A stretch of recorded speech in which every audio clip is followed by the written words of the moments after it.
एक घना जंगल था जहाँ तरह तरह के जानवर और कीड़े मकोड़े रहते थे। उन्हीं में से एक थी एक छोटी सी चींटी। वो दिखने में बहुत छोटी थी, लेकिन उसका हौसला और मेहनत बहुत बड़ी थी। वो रोज सुबह जल्दी उठती और काम में लग जाती, खाना ढूंढना, अपने घर की मरम्मत करना और अपनी टोली के साथ मिलकर सर्दियों के लिए अनाज जमा करना। चींटी कभी आलस नहीं करती थी। वह जानती थी कि मेहनत ही उसकी ताकत है। गर्मियों के मौसम में जब बाकी जानवर मस्ती कर रहे होते, वह और उसकी साथी चींटियां धूप में काम कर रही होती। एक दिन उसकी मुलाकात एक टिड्डे से हुई। टिड्डा मस्ती में गा रहा था, नाच रहा था।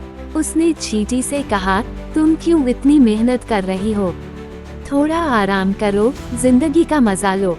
चींटी मुस्कुराई और बोली, अभी मेहनत का समय है। जब सर्दी आएगी तब हम आराम करेंगे, पर अगर अभी काम नहीं किया तो बाद में पछताना पड़ेगा।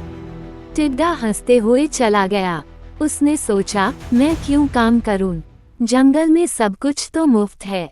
लेकिन समय बीतता गया और आखिरकार सर्दियां आ गईं। जंगल बर्फ से ढक गया, पेड़ों से पत्ते झड़ गए और खाने का नामोनिशान नहीं रहा। अब टिड्डा परेशान हो गया। उसे ठंड लग रही थी और भूख भी बहुत लगी थी। वो यहाँ वहाँ भटकता रहा, पर कहीं कुछ खाने को नहीं मिला। आखिर में वो उसी चींटी के घर के पास पहुँचा। चींटी ने उसे देखा और कहा, अब क्या हुआ दोस्त? टिड्डा शर्मिंदा होकर बोला, मैंने तुम्हारी बात नहीं मानी। अब मुझे सर्दी और भूख ने घेर लिया है। क्या तुम मेरी मदद करोगी? चींटी को उस पर तरस आया।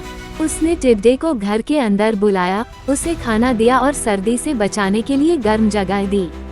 लेकिन साथ ही उसने कहा, इस बार तो मैंने मदद कर दी, पर अगली बार से मेहनत करना सीखो। उस दिन के बाद टिड्डा बदल गया। जब फिर से गर्मियां आईं, वह भी चींटियों के साथ मेहनत करने लगा।